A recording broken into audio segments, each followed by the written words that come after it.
Nestled deep in the dense forests of Vermont, far from the bustling cities, stood a decrepit old farmhouse. The locals called it cursed, a place where strange noises echoed and people vanished without a trace. The house had been abandoned for over 6 decades, and no one dared step foot near it. But when Mark and Lisa Carter, a young couple from New York City, found the property listed at a shockingly low price, they couldn't resist.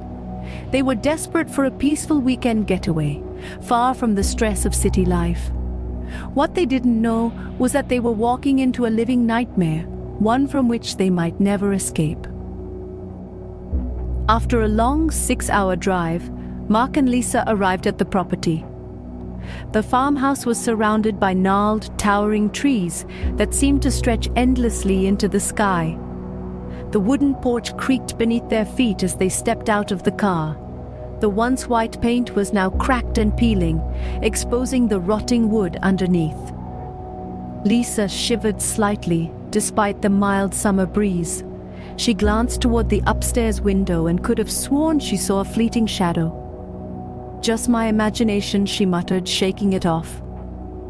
They unlocked the rusty door, which groaned loudly on its hinges. Inside, the air was thick with dust and decay.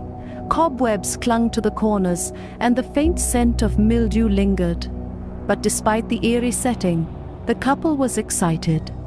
The isolation promised them privacy and peace, or so they thought. That night, the couple settled into the master bedroom. The walls were adorned with faded floral wallpaper, peeling at the edges. The bed was old but sturdy. As Lisa drifted into sleep, she was awakened by a faint sound, a child's voice whispering softly. At first, she thought she was dreaming, but then she heard it again, a barely audible giggle that seemed to come from behind the wall. She sat up, her breath quickening. "Mark, did you hear that?" she whispered. Mark groaned sleepily. "It's just the wind," he mumbled, turning over. But Lisa was sure someone was there, just beyond the thin wall. The next morning, Lisa awoke to an unsettling sight. The bedroom door, which she clearly remembered closing, was slightly ajar. The faint outline of small, dusty footprints trailed across the wooden floor. She quickly shook Mark awake. They dismissed it as leftover traces from the previous owners, but the eerie feeling lingered. Throughout the day, the couple explored the house. In the attic, they discovered old yellowed newspapers and broken toys scattered on the floor. Lisa picked up a dusty photograph of a family, 2 parents and 2 children. Oddly, the children's faces were scratched out, while the parents' faces remained intact. That night, the whispers returned, louder this time. It was no longer just giggling. Lisa could hear faint voices calling her name. When she pressed her ear against the wall, she heard it clearly. "Lisa, come play with us." Her blood turned cold. She shook Mark awake again.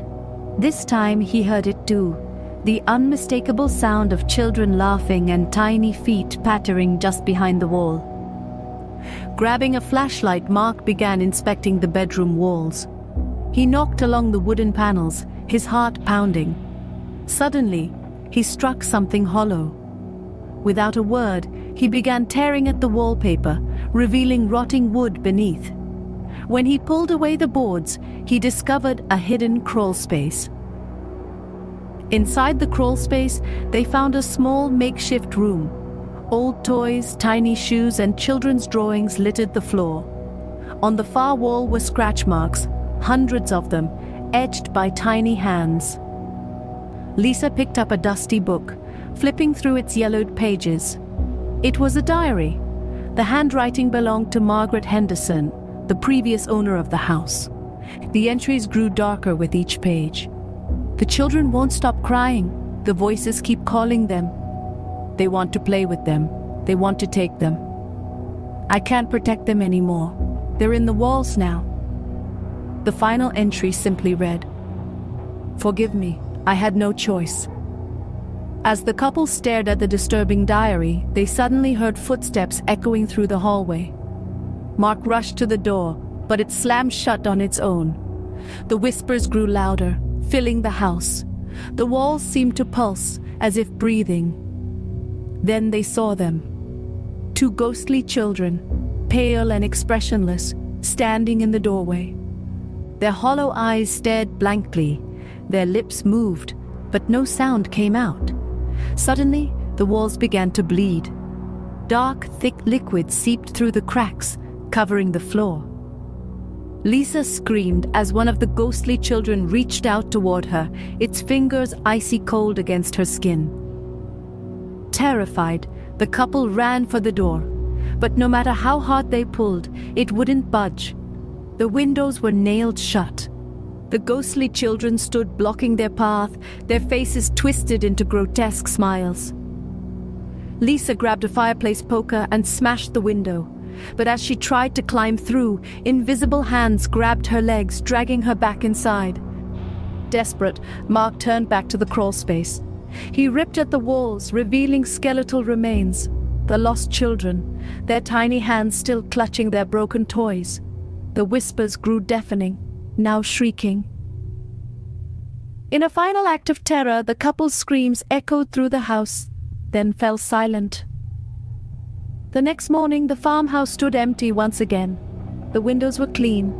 The door was unlocked. Mark and Lisa were gone, vanished without a trace.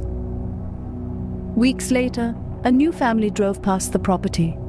Their young daughter peered out the window and saw two pale children standing by the porch, waving at her. She smiled and waved back.